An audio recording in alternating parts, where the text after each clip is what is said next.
était une fois, au cœur de l'Afrique de l'Ouest, une ambition née au tournant des années 1970. Pour répondre aux défis d'un système financier en pleine mutation, la Banque centrale des États de l'Afrique de l'Ouest, la BCAO, décida de bâtir un creuset de savoir et d'excellence.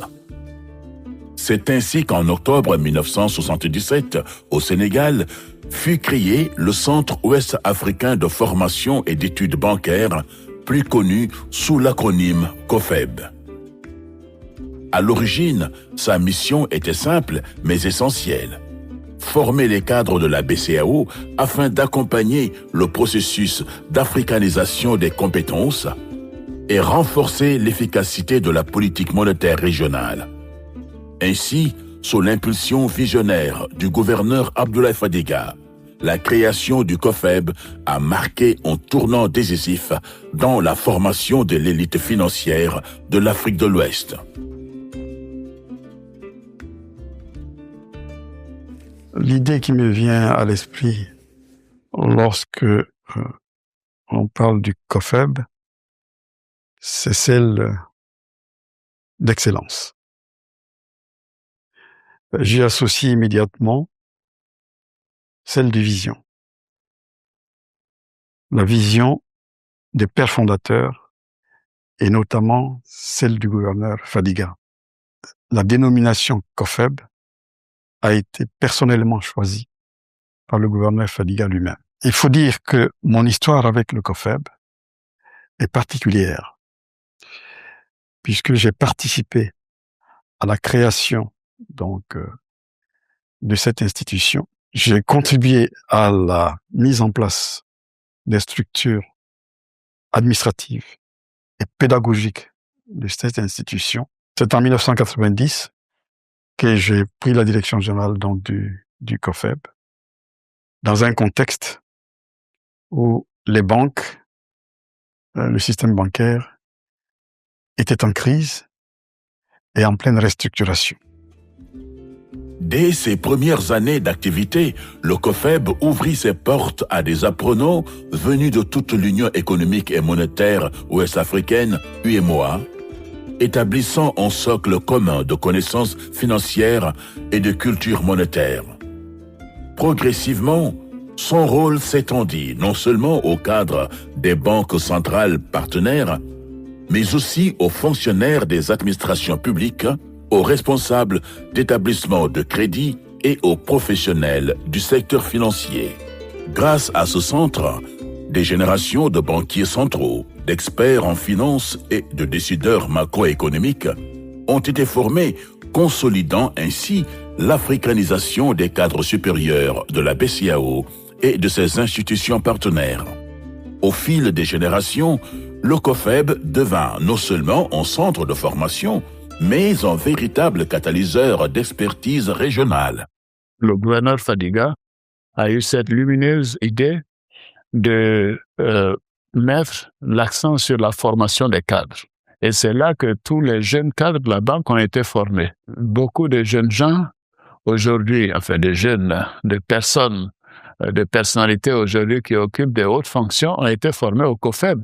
Je prends l'exemple du président Yahi Boni, a été un produit du COFEB. Je trouve que si je devais dire quelle a été la plus grande contribution du gouverneur Fadiga, ça a été celle-là, sa vision.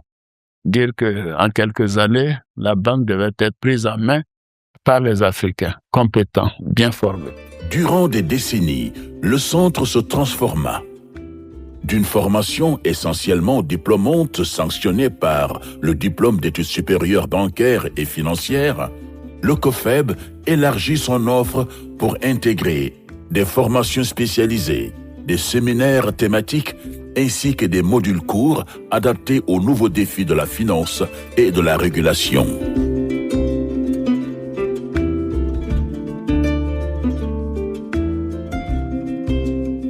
Au cœur du COFEB, il y a une exigence, celle de l'excellence. Le cycle diplômant, c'est une année de formation intensive portée par un corps professoral d'exception, universitaires, praticiens, experts internationaux, tous animés par une même conviction, que la rigueur est le socle de toute compétence. Nous étions conscients déjà à l'époque que le développement des institutions de l'Union passait par le développement de la matière grise.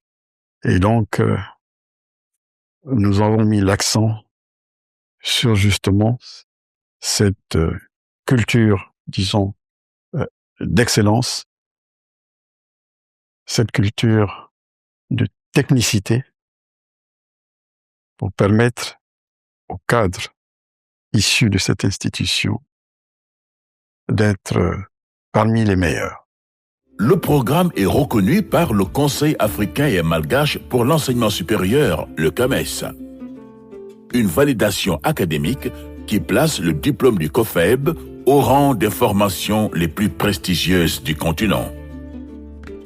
C'est une distinction importante qui récompense les efforts que la Banque centrale a fait depuis un certain nombre d'années en faveur à la fois de la formation et de la recherche dans son domaine d'activité qui est le domaine de l'économie et de la monnaie. Le président de l'Ordre a donné quelques indications sur ce que la Banque centrale fait modestement et qu'il se trouve qu'il participe à l'éclosion et à l'amélioration d'une façon générale de l'enseignement supérieur et de la recherche scientifique. Donc pour nous, c'est un honneur, n'étant pas dans le corps de l'enseignement, n'étant pas dans le cursus universitaire, de pouvoir apporter une contribution qui est appréciée par le CAMES. Donc nous nous sentons honorés et c'est toute la Banque centrale qui est honorée. Moi, je ne suis que le porteur de la médaille parce qu'il se trouve que je suis gouverneur en ce moment-là. Mais c'est les efforts conjugués de la Banque centrale, de ses dirigeants, depuis le début jusqu'à aujourd'hui, en passant par le gouverneur Fadiga, qui a créé le COFEB et qui a su donner une orientation majeure au renforcement des capacités de l'élite africaine. Mais le COFEB, c'est plus qu'un programme. C'est aussi un comité scientifique garant de la qualité. Ce sont des partenariats noués avec des institutions de premier rang à l'échelle mondiale. C'est une vie de famille entre les auditeurs, des espaces pensés pour apprendre, mais aussi pour s'épanouir, tisser des liens, forger des amitiés qui durent toute une carrière.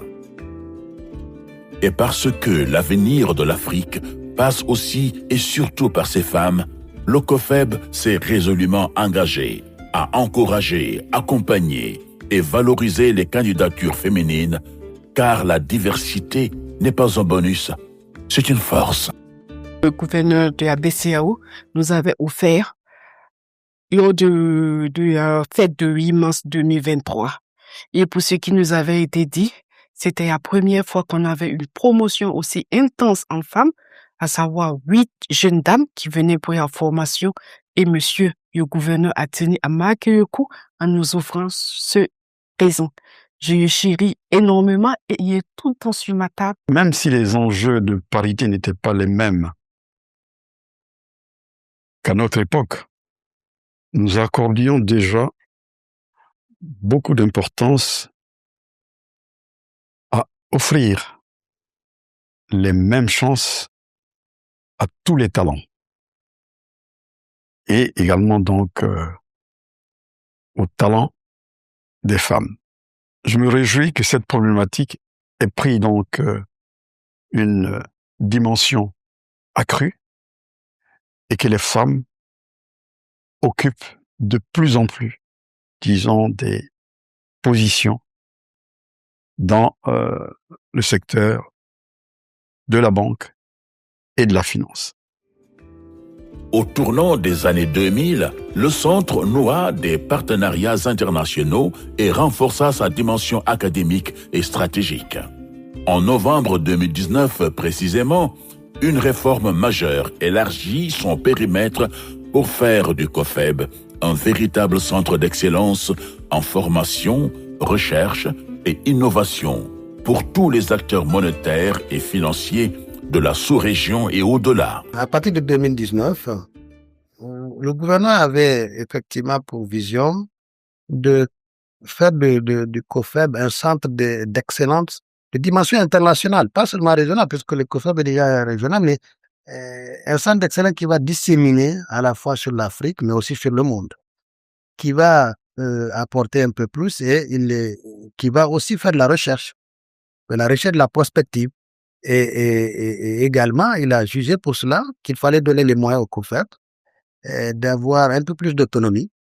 Et donc, ce qui fait qu'on a eu un COFEB avec 3 directions, une direction chargée de la formation, je dirais globalement, du renforcement des capacités, une direction chargée de la recherche, mais également une direction en charge de la communication et des affaires administratives. Et c'est ce qui a permis aujourd'hui de donner un nouveau souffle au COFEB avec cette nouvelle vision qui est celle de renforcer encore plus les capacités, je dirais, du système bancaire, mais de faire en sorte que, je dirais, ce système bancaire joue encore mieux son rôle, mais de viser plus que la région, de viser maintenant le monde, l'Afrique et le monde.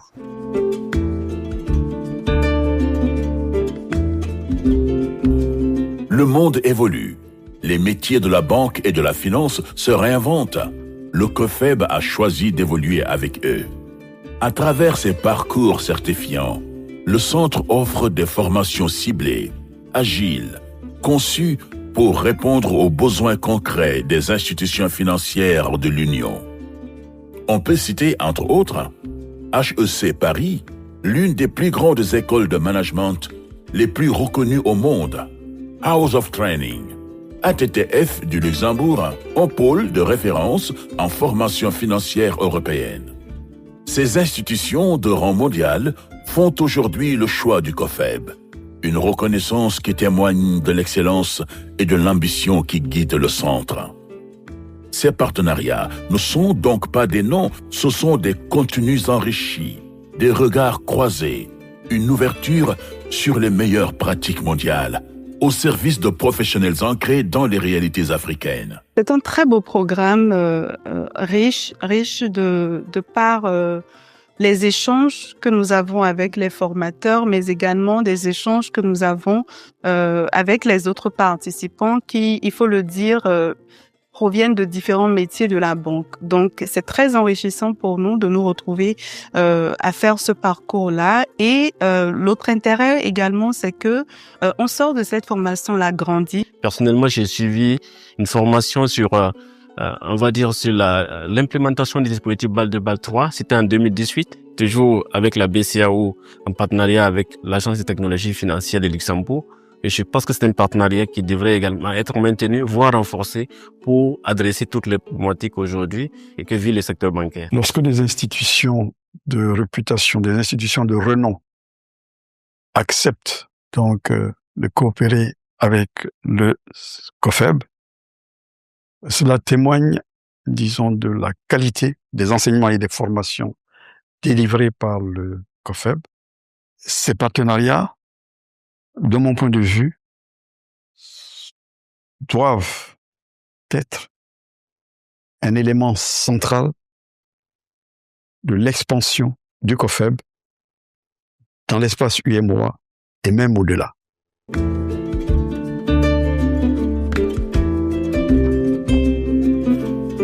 Au-delà des salles de formation, le COFEB cultive une dimension moins visible, mais tout aussi essentielle, celle de la recherche. Ainsi, chaque année, sous la supervision de la Direction de la recherche et des partenariats, des chercheurs rejoignent le centre pour approfondir leurs travaux et explorer les grandes questions qui traversent les économies de l'Union. La stabilité monétaire, le financement du développement, l'inclusion financière ou encore la transition numérique. De cette effervescence intellectuelle naissent des publications qui nourrissent la réflexion collective. La revue économique et monétaire, publication de référence dans l'espace UEMOA. les documents d'études et de recherche, DER, les notes et études thématiques, NET, ainsi que les abrégés et les précis du COFEB, autant d'outils pédagogiques dont le rayonnement dépasse largement les frontières de l'Union. Car le COFEB ne se contente pas de transmettre le savoir, il contribue activement à le produire. Et pour que ce savoir circule, le centre s'appuie sur des outils de communication modernes, un site web, une page LinkedIn qui offre aux professionnels, aux chercheurs et aux partenaires un accès ouvert à l'ensemble de ces ressources, de ces événements et de ces publications. Le COFEB, une institution qui forme, qui pense, qui publie et qui partage.